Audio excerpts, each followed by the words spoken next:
So we are discussing question number 12. The displacement of a moving object in a given interval of time is zero. तो आपको क्या दे रखा है कि displacement क्या है एक मूविंग ऑब्जेक्ट का जीरो. तो मूविंग ऑब्जेक्ट है और डिस्प्लेसमेंट क्या है जीरो है. ओके. फिर क्या कहता है would the distance travelled by the object also be zero. तो अगर डिस्प्लेसमेंट जीरो है तो क्या डिस्टेंस भी जीरो हो जाएगा मूविंग ऑब्जेक्ट का. Remember that whenever an object is moving, whenever an object is moving, distance can never be zero. एक तो वो कभी जीरो नहीं हो सकता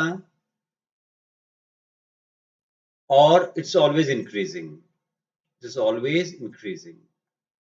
कभी डिक्रीज भी नहीं हो सकता.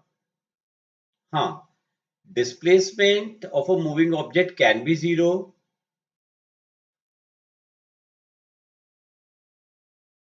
if the initial and the final point of the activity is same.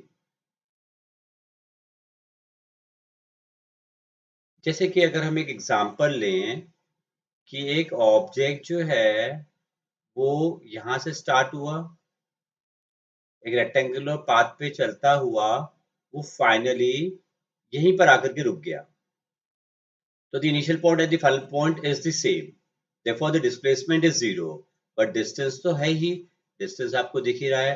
पहले यहाँ से यहाँ तक का ये डिस्टेंस है, फिर ये डिस्टेंस है, फिर ये डिस्टेंस है और फाइनली ये डिस्टेंस है.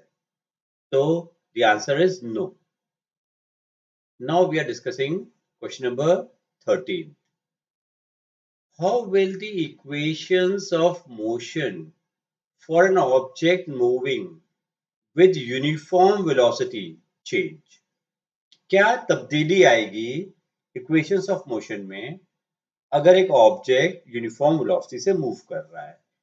In general equations of motion क्या होती हैं? v is equal to u plus at, s is equal to ut plus half at square and v square minus u square is equal to 2as. अब अगर uniform velocity वाली condition है तो when the velocity is uniform the acceleration is zero.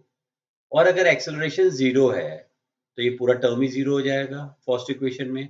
Second equation में acceleration zero होने से second term zero हो जाएगा और थर्ड इक्वेशन में एक्सेलरेशन जीरो होने से राइट हैंड साइड के इज इक्वल टू वाला भी जीरो हो जाएगा.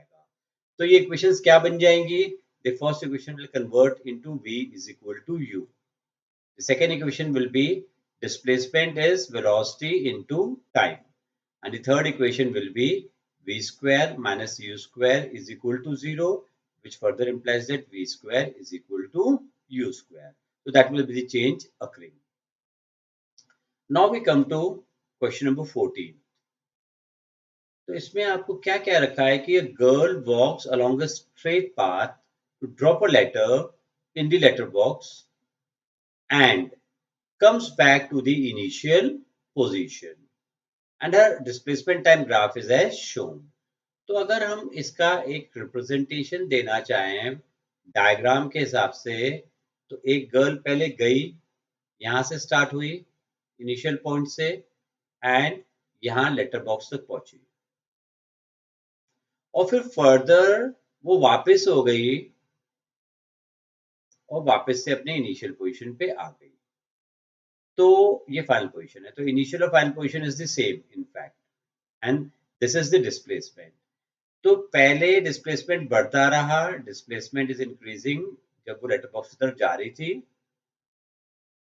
और जब लेटर बॉक्स से वापस आएगी तो डिस्प्लेसमेंट डिक्रीज होता चला जाएगा क्योंकि डिस्प्लेसमेंट हम इस वाले पॉइंट से मेजर करेंगे. तो पहले बढ़ रहा है बढ़ रहा है बढ़ रहा है, बढ़ता चला जा रहा है और फिर यहाँ पर मैक्सिमम हो गया, फिर कम हो रहा है कम हो रहा है और कम होते होते फाइनली क्या हो जाएगा? जीरो हो जाएगा. ओके. तो अगर हम देखें तो जो पहला पार्ट है O to A ग्राफ का पार्ट है, ये जाने की जर्नी को शो कर रहा है. तो it is like the girl is moving towards the letter box O to A and A to B, the girl is moving from the letter box back to the initial position. Okay. और जब भी displacement time graph में आपको एक straight line मिलती है तो it is a case of constant velocity. So what is the velocity from O to A? It will be perpendicular, and this is the perpendicular, which is 100 meter upon may base.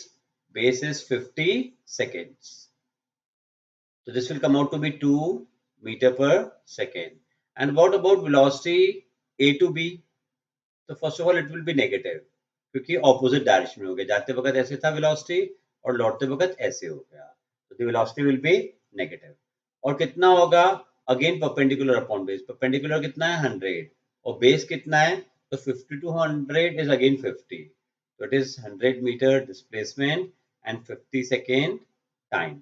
So it is minus 2 meter per second. So if we draw the graph will become like this.